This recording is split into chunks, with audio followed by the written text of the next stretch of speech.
तो नमस्कार। पिछले वीडियो में आपने पढ़ा था गुरुत्व। गुरुत्व क्या है? गुरुत्व वह बल है जिससे पृथ्वी किसी वस्तु को अपने केंद्र की ओर खींचती है। आगे इसमें हम पढ़ेंगे गुरुत्वीय त्वरण जी, स्मॉल जी के बारे में। तो गुरुत्वीय त्वरण क्या है? मुक्त रूप से पृथ्वी की ओर गिरती हुई वस्तु में, मुक्त रूप से पृथ्वी की ओर गिरती हुई वस्तु के वेग में प्रति सेकंड होने वाली वृद्धि, प्रति सेकंड होने वाली वृद्धि गुरुत्वीय त्वरण जी कहलाती है। समझ गए? मुक्त रूप से पृथ्वी की ओर गिरती हुई वस्तु के वेग में, मुक्त रूप मतलब स्वतंत्रता पूर्वक। मुक्त रूप क्या मतलब क्या हुआ? स्वतंत्रता पूर्वक। समझ गए? जैसे पेड़ से फल गिरना, ओले गिरना, आसमान से ओले गिरना, आसमान से वर्षा की बूंदें गिरना, ये सब कैसे गिरती हैं? मुक्त रूप से गिरती हैं, स्वतंत्रता पूर्वक गिरती हैं। समझ गए? और जैसे जैसे वो पृथ्वी की ओर बढ़ती हैं वैसे वैसे उनके वेग में वृद्धि होने लगती है। प्रति सेकंड उनके वेग में वृद्धि होती रहती है। समझ गए? प्रति सेकंड उनके वेग में क्या होती है? वृद्धि। और जो ये प्रति सेकंड होने वाली वृद्धि है उनके वेग में, किनके वेग में? मुक्त रूप से गिरती हुई वस्तुओं के वेग में प्रति सेकंड होने वाली वृद्धि, यही क्या कहलाती है? गुरुत्वीय त्वरण जी कहलाती है। गुरुत्वीय त्वरण जी कहलाती है। इसका मान क्या होता है? 9.8 मीटर प्रति सेकंड स्क्वायर होता है।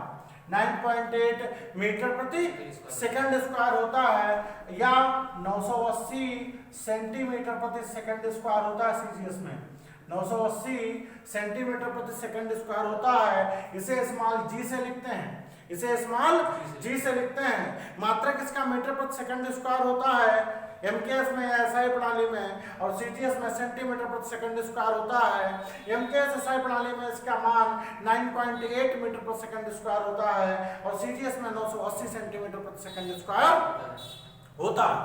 समझ गए? इसका मान स्थितियों के अनुसार कि वस्तुएं कहां पर गिर रही हैं, स्थितियों के अनुसार, पृथ्वी तल की स्थितियों के अनुसार घटता और बढ़ता रहता है। ठीक है? घटता और बढ़ता रहता है। इसका मान स्थितियों के अनुसार घटता और बढ़ता है। आगे भी बता रहे हैं कि ये कब कब घटता है और कब कब बढ़ता है। बढ़ता तो नहीं है, दोनों स्थितियों में घटता ही है। चाहे पृथ्वी तल से ऊपर जाए, चाहे पृथ्वी तल से नीचे जाए, दोनों ही स्थितियों में इसका मान घटता है। समझ गए? लेकिन इससे पहले, अभी जो मैंने इससे पहले आपको बताया न्यूटन का गुरुत्वाकर्षण नियम, उसमें जो कैपिटल जी बताया, कैपिटल जी क्या बताया? सार्वव्यापी गुरुत्वाकर्षण नियतांक, सार्वत्रिक गुरुत्वाकर्षण नियतांक। और स्मॉल जी क्या बताया? गुरुत्वीय त्वरण। तो हम समझ लेते हैं यहाँ पर एक डेरिवेशन जिसका नाम है जी व जी में संबंध। Relation between small G and capital G, relation between small G and capital G. Small G क्या है? ग्रेविटेशनल एक्सीलरेशन है, और ये क्या है? हमारा सार्वत्रिक गुरुत्वाकर्षण नियतांक है। ठीक है?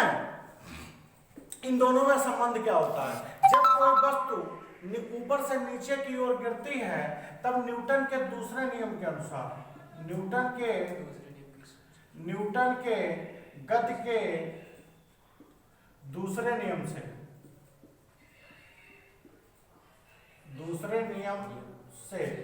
क्या था? दूसरा नियम क्या बताया था? F बराबर ma। F बराबर क्या बताया था? ma। लेकिन वस्तु नीचे की ओर गिर रही है, मतलब गुरुत्व के अधीन गति कर रही है। तो जब गुरुत्व के अधीन गति करेगी तो एक ही जगह पर क्या लिखेंगे? mg। समीकरण नंबर 1, समीकरण नंबर 1। और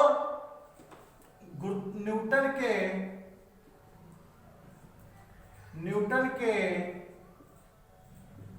गुरुत्वाकर्षण नियम से, जो अभी बताया गुरुत्वाकर्षण नियम से, इसमें इन्होंने F क्या बताया?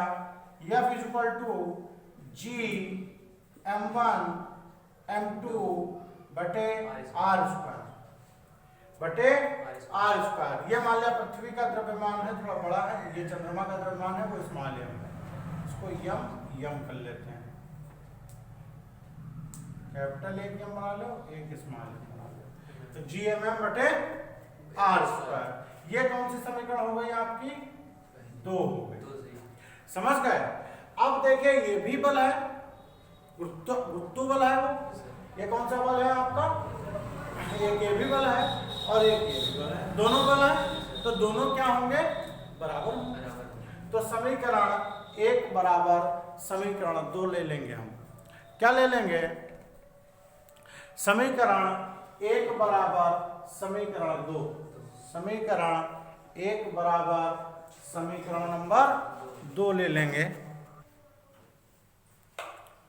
तो दोनों समीकरणों को एक दूसरे के क्या कर देंगे हम? दोनों समीकरण, जो दोनों ही बल हैं तो दोनों ही समीकरण एक दूसरे के क्या होंगी? बराबर होंगी। तो बराबर जब समीकरण है तो इधर से क्या आ जाएगा? mg बराबर GMM/r²। ये यम और यम क्या हो जाएगा? कट जाएगा। तो g इक्वल टू क्या बचेगा? GM/r²।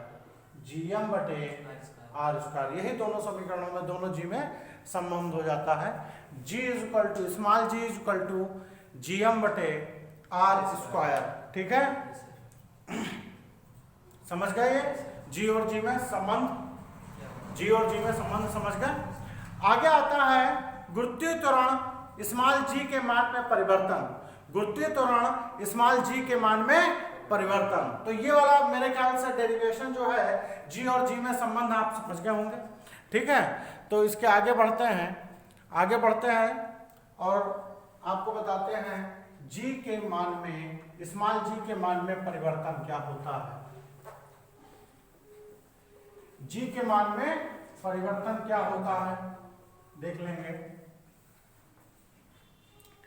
g के मान में परिवर्तन, तो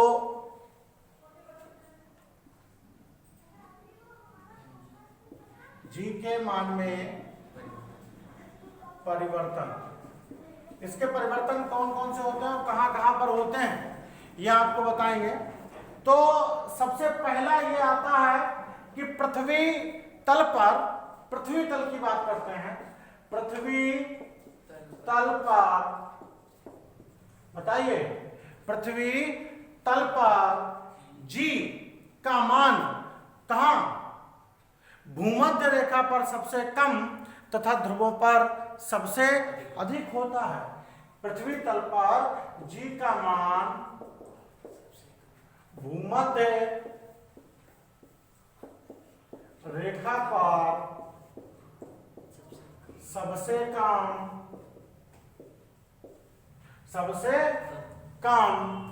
और ध्रुवों पर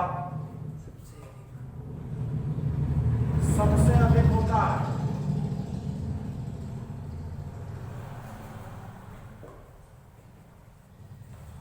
ध्रुवों पर सबसे अधिक होता है। समझ गए?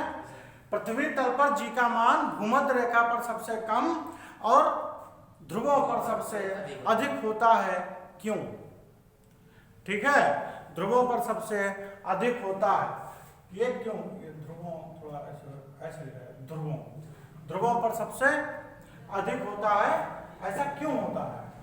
इसके 2 कारण हैं। समझ गए? इसके 2 कारण हैं। कौन कौन से? एक तो पृथ्वी का अपना आकार। पहला कौन सा किसका कारण है? पृथ्वी का अपना आकार। पृथ्वी का अपना आकार। पृथ्वी किस आकार की है? गोल। आपने अभी तक पढ़ा कि पृथ्वी गोल है। पृथ्वी पूर्ण गोल नहीं है, गोल तो है लेकिन पृथ्वी पूर्ण गोल नहीं है, अभी तो थोड़ी सी अंडाकार है। पृथ्वी पूर्ण गोल नहीं है, अभी तो थोड़ी सी अंडाकार है। या यूं कह सकते हैं कि जो ये ध्रुव होते हैं, ध्रुवों पर पृथ्वी थोड़ी सी चपटी है। समझ गए? ये ध्रुव ऊपर नीचे होते हैं, एक ये उत्तरी ध्रुव होता है, ठीक है, और ये क्या होता है? दक्षिणी ध्रुव है। आपने ग्लोब देखा होगा, ठीक है। तो ऊपर की ओर क्या होता है? उत्तरी ध्रुव, और नीचे की ओर क्या होता है? दक्षिणी ध्रुव। 2 ध्रुवों के नाम सुने होंगे, ठीक है, अंटार्कटिका और अर्जेंटीना, ठीक है। तो ये 2 ध्रुव हैं, उत्तरी ध्रुव और दक्षिणी ध्रुव।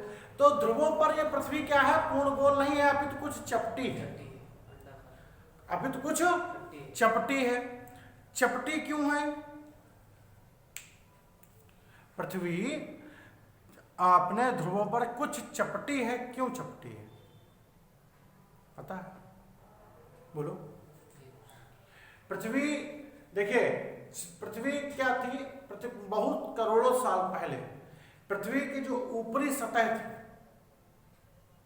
समझ गए, जो ऊपरी सतह थी ये ठोस नहीं थी, कैसी थी, द्रवीय अवस्था में थी, समझ गए, जैसे जल, समझ गए क्या होता है, जैसे जल। अभी मैंने पिछले चैप्टर में जब अभिकेंद्र बल अपकेंद्र बल का मान बताया था तब ये बताया था कि पृथ्वी पूर्ण तरीके से गोल क्यों नहीं है। अभिकेंद्र बल अपकेंद्र बल के बारे में बताया था, तब ये चीज बताई गई थी, आपको ध्यान नहीं रखा आपने। ध्यान, पीछे का रिवीजन बहुत जरूरी है, आगे पढ़ने से बढ़िया है पीछे का रिवीजन ज्यादा मस्ट है। तो पृथ्वी क्या थी, ऊपर से ये थोड़े द्रवीय अवस्था में थी, गाढ़े द्रव की अवस्था में थी, और ये सूर्य के चारों ओर वृत्तीय पथ पर, एक समान वृत्तीय पथ पर चक्कर लगाती थी, समझ गए।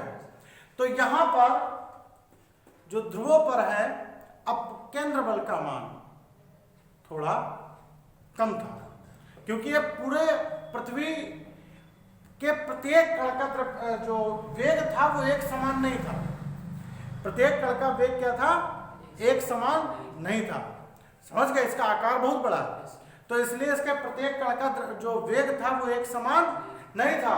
भूमध्य रेखा पर जो कण थे इनका वेग अधिक था अपेक्षाकृत ध्रुवों के कणों में, समझ गए।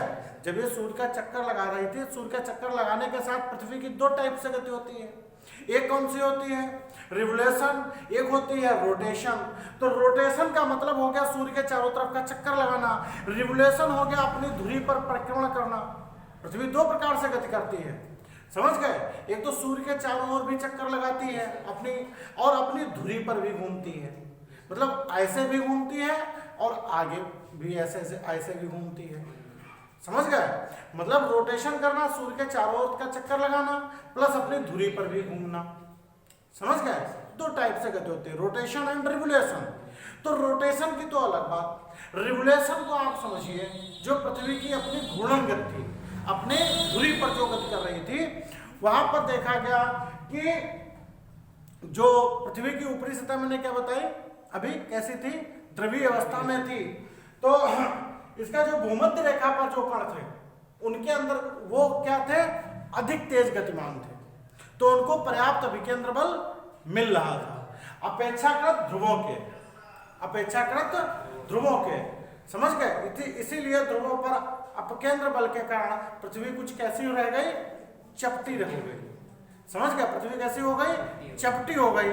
धीरे धीरे समय जाता रहा और पृथ्वी की ऊपरी परत कैसी हो गई, ठोस हो गई। जो पृथ्वी की ऊपरी सतह थी वो कैसी हो गई, ठोस हो गई, कठोर हो गई, और पृथ्वी ध्रुवों पर कुछ चपटी हो गई, समझ गए, और भूमध्य रेखा पर गोल हो गई। तो पृथ्वी का आकार पूर्ण गोलाकार नहीं है, अपितु अंडाकार है। पृथ्वी का जो आकार है वो पूर्ण गोलाकार नहीं है, अपितु कैसा है, अंडाकार है, समझ गए। अब अंडाकार समझ लिया आपने। अभी हमने आपको बताया, एक फार्मूला बताया, G इक्वल टू GM बटे R square, G equal to GM बटे R स्क्वायर। हमें इसके मान में परिवर्तन चाहिए, G तो हर जगह बराबर ही लगता है, पृथ्वी का द्रव्यमान तो बदलेगा नहीं, लेकिन यहां से समझ लो, अगर इसकी त्रिज्या ये R है, अगर ये त्रिज्या R है तो इधर की भी त्रिज्या R होनी चाहिए थी। अगर ये पूरी R होती तो पृथ्वी पूरी गोल होती, बोलो बोलो। अगर ये पूरी R होती तो ये पृथ्वी पूरी गोल होती कि नहीं होती, लेकिन यहां पर तो ये R थी, लेकिन भूमध्य रेखा पर इसका मान R प्लस 21 किलोमीटर हो गया। इसकी त्रिज्या जो थी भूमध्य रेखा पर थोड़ी सी बड़ी हो गई, 21 किलोमीटर का इसमें अंतर आ गया। टोटल व्यास में 42 किलोमीटर का पृथ्वी का अंतर है। हाँ, व्यास में 42 किलोमीटर का अंतर है भूमध्य रेखा पर और ध्रुवों की अपेक्षा। ध्रुवों का व्यास जो है, ध्रुव से ध्रुव का व्यास जो है वो 42 किलोमीटर कम है, समझ गए, और ये 42 किलोमीटर अधिक है। तो यहाँ पर जब आप इसका वर्ग करोगे, यहाँ पर r+21 का होल स्क्वायर करोगे तो इसका मान तो ऑलरेडी कम हो जाएगा। जब नीचे की संख्या बढ़ गई तो जी का मान क्या हो जाएगा, कम हो जाएगा, सीधी सी बात है। इसीलिए पृथ्वी तल पर जी का मान जो भूमध्य रेखा पर सबसे कम और ध्रुवों पर सबसे अधिक होता है, क्योंकि भूमध्य रेखा पर क्या हो गया, त्रिज्या बढ़ गई। भूमध्य रेखा पर क्या बढ़ गई, त्रिज्या बढ़ गई, r+21 हो गई, जबकि ध्रुवों पर त्रिज्या r ही रही। इसीलिए भूमध्य रेखा पर सबसे कम और ध्रुवों पर सबसे अधिक होता है। बात समझ गए, ध्रुवों पर सबसे अधिक होता है, बात समझ गए। इसके अब अन्य कारण भी हैं जो आपको अगले वीडियो में बताए जाएंगे। साथ ही साथ आपको अगले वीडियो में पढ़ने को मिलेगा पृथ्वी तल से ऊपर जाने पर जी के मान में परिवर्तन, पृथ्वी तल से नीचे जाने में जी के मान के परिवर्तन, पलायन वेग, ठीक है, इत्यादि। पृथ्वी तल से ऊपर जाने पर जी के मान में परिवर्तन, पृथ्वी तल से नीचे जाने पर मान में परिवर्तन, और हाँ, सरल आवर्त गति, सरल आवर्त गति के अंतर्गत आयाम विस्थापन कला, ठीक है, आवृत्ति, आवर्तकाल, सरल लोलक का दोलन काल का फार्मूला, और सेकेंड लोलक के बारे में, वस्तु के भार के बारे में, द्रव्यमान तथा भार के अंतर के बारे में आपको अगले वीडियो में अब जानकारी मिलेगी। धन्यवाद।